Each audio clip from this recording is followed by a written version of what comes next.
ಇವತ್ತು ನನ್ನ ಮತಕ್ಷೇತ್ರದಲ್ಲಿ BSSK ಅಂತ ಶುಗರ್ ಫ್ಯಾಕ್ಟರಿ ಇದೆ, ಬಹಳ ಪುರಾತನವಾದಂತ ಒಂದು ಫ್ಯಾಕ್ಟರಿ ಇದೆ. ಅದರ ಬಗ್ಗೆ ಇವತ್ತು ಕೂಡ ಮೀಟಿಂಗ್ ಆಗಿದೆ.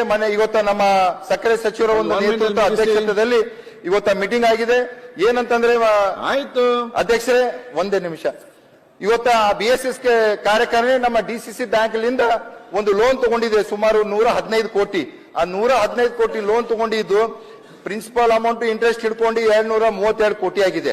ಆದ ಕಾರಣ ಇವತ್ತು DCC ಬ್ಯಾಂಕ್ ಇದ್ದವ್ರು ಏನ್ ಮಾಡಿದಾರೆ, ಮೊನ್ನೆ ಆಕ್ಷನ್ ಮಾಡಿದ್ದಾರೆ. ಇವತ್ತು ಅದು ಒಂದು BSSK ಕಾರ್ಖಾನೆ ಇದ್ದಿದ್ದು ರೈತರ ಜೀವನಾಡಿ, ರೈತರ ಒಂದು ಫ್ಯಾಕ್ಟರಿ ಇದೆ.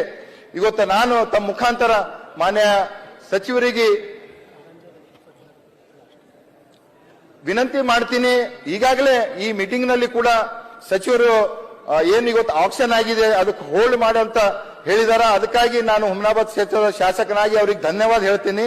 ಅದರಂತೆ ಇವತ್ತ ಇನ್ನೊಂದು ಕಾರಂಜ ಇನ್ನೊಂದು ಕಾರಂಜ ರೈತರ ಬಗ್ಗೆ ಇವತ್ತೇನು ಕಾರಂಜ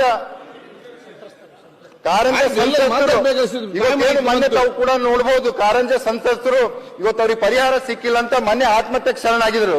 ಇವತ್ತು ಸಾವಿನ ಇದ್ರ ನಡುವೆ ಇವತ್ತು ಹಾಸ್ಪಿಟಲ್ ನಲ್ಲಿ ಹೋರಾಡ್ತಾ ಇದ್ದಾರೆ. ಅದಕ್ಕಾಗಿ ಇವತ್ತು ಸರ್ಕಾರ ಅದರಲ್ಲೂ ಕೂಡ ಗಮನ ಹರಿಸಿ ಅವ್ರಿಗೆ ಪರಿಹಾರ ಮಾಡಿಕೊಡ್ಬೇಕಂತ ಹೇಳ್ಕೊತೀನಿ. ಧನ್ಯವಾದಗಳು. 1 second 2 minutes.